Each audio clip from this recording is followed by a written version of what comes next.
let's return to our top story. And as you heard earlier, President Trump has discussed with top U.S. security officials whether to commit U.S. military assets to Israel's campaign against Iran as the conflict continues for a sixth day. He met his National Security Council late on Tuesday, but reports say there was no full agreement. They are reported to have discussed the possibility of striking Iran's nuclear sites. U.S. media reports say Mr. Trump followed the meeting with a call to the Israeli Prime Minister Benjamin Netanyahu, but it's not known what was discussed. Earlier, in a flurry of social media posts, Mr. Trump demanded Iran's unconditional surrender. Iran's supreme leader, Ayatollah Ali Khamenei, responded with a series of social media messages of his own, insisting his country would never compromise with Zionists. Meanwhile, fresh Israeli strikes have targeted Tehran and the nearby city of Karaj. For its part, Iran said it had launched a swarm of drones as well as hypersonic missiles into Israeli territory. Say it. When does your patience run out? It's already run out. That's why we're doing what we're doing. You don't know that I'm going to even do it. You don't know. I may do it. I may not do it. I mean, nobody knows what I'm going to do. I can tell you this, that Iran's got a lot of trouble, and they want to negotiate. And I said, why didn't you negotiate with me before? All this death and destruction. Why didn't you negotiate? I said to the people, why didn't you negotiate with me 2 weeks ago? You could have done fine. You would have had a country. It's very sad to watch. ملت ایران در مقابل جنگ تحمیلی The Iranian nation stands firmly against an imposed war, just as it has done thus far, and it will also stand firmly against an imposed peace. The Iranian nation will never accept surrender imposed by anyone. To tell the Iranian people to surrender is not a reasonable statement. Those who understand the wisdom of the Iranian nation, as well as Iran's history and culture, would never utter such words. Surrender to what? The Iranian nation is not one that can be made to surrender. Should the United States intervene in this arena, especially through military involvement, the damage it would sustain would undoubtedly be irreparable.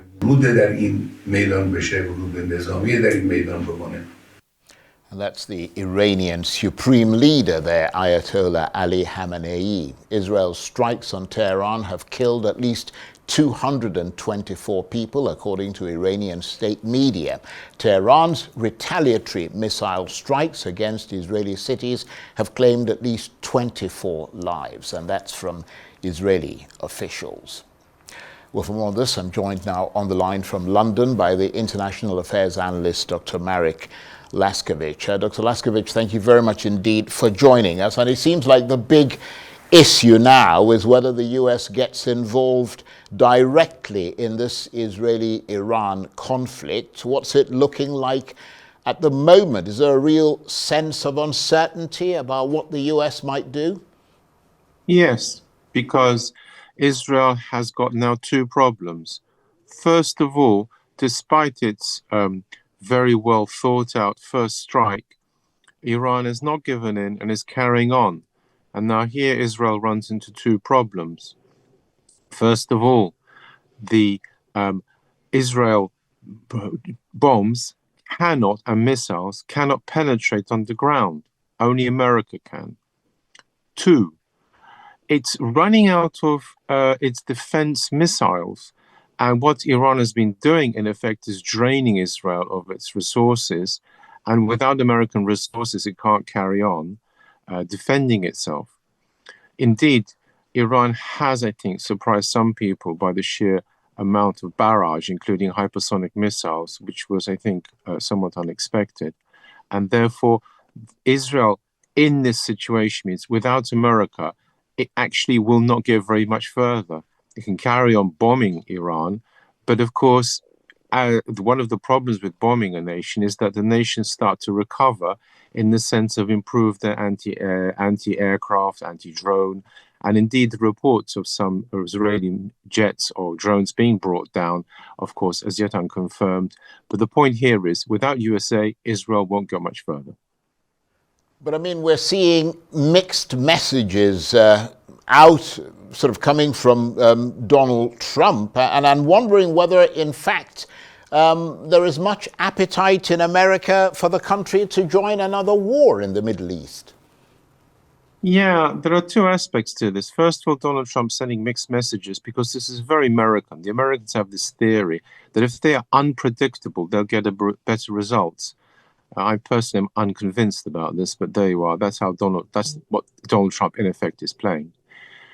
And the second aspect to this is that many Americans don't want another Afghanistan or Vietnam, and I'm not looking for these forever wars, because one of the key problems facing America will be just what constitutes victory. I think what they have in mind is their bunker-busting bomb will destroy the underground nuclear facilities of Iran. And so, far from regime change or even unconditional surrender, all they can really hope for is a degradation of Iran's nuclear capabilities to the point where they do not pose a threat. But this is a far cry from unconditional surrender. And therefore, this is, I think, where the sticking point is. We're hearing this evening from fairly reliable sources whispers that perhaps Iran is now in a situation where it wants to negotiate and perhaps resume those talks with the US to roll back its nuclear program. But those reports are as of yet unconfirmed. And I guess the crucial question is whether Prime Minister Netanyahu and Donald Trump are interested in doing this diplomatically, or whether they want it to continue to be a military response. Yeah, first of all, the whispers have been there for at least 2 days. The idea is that Iran, like Russia, is really on the verge of collapse and cannot carry on, hence the talk of the whispers, because the whispers are no more than that. They're not confirmed by Iran. They're simply whispers, and they could easily be people who imagine that's what Iran is actually looking to do. So on this point, it is unclear whether Iran wishes to negotiate or not. It is equally unclear whether Netanyahu or Donald Trump want negotiations either. But then again, the key point is they're heading for a stalemate. And in stalemate, sooner or later negotiations occur. But whether they will be unconditional surrender, that is another matter. But so therefore, at present, we cannot really analyze these whispers until something more solid emerges.